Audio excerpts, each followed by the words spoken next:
Samedi matin à 9h30, le palais du Midi est bien vide, crise sanitaire oblige. Dans un coin de la salle, il faut prêter l'oreille pour déceler un peu d'activité, les murmures des U10 du Royal 4, tout heureux de pouvoir enfiler leur maillot.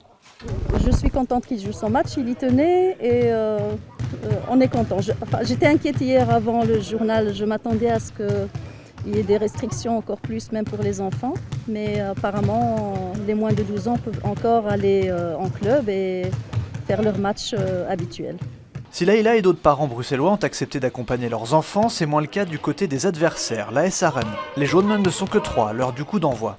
Vu le reportage d'hier encore où on montre un petit enfant qui était gravement malade, j'ai eu des désistements ce matin. Quoi, je veux dire. Donc ils peuvent pas, donc ils ont peur. Les enfants, si vous les laissez à rien faire, vont s'habituer à ça. Et au moment, il va falloir donner d'eux-mêmes. Et, on n'aura plus rien. Donc, ils vont déjà pas tous les jours à l'école, s'ils vont pas dans un sport, c'est pas bon pour eux. Hein.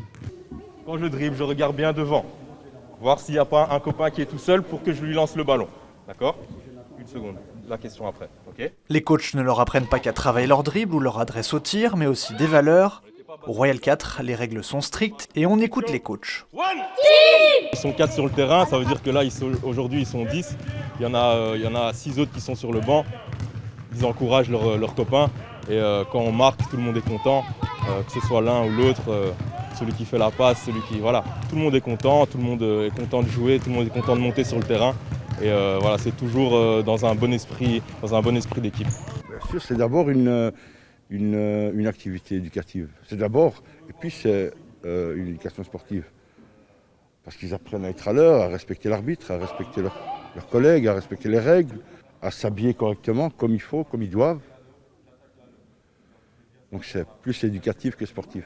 La preuve, afin d'aider l'équipe adverse exténuée, les coachs ont décidé de mélanger les deux équipes à la mi-temps pour pouvoir continuer à s'amuser et jouer au basket, peu importe la couleur de son maillot ou son niveau.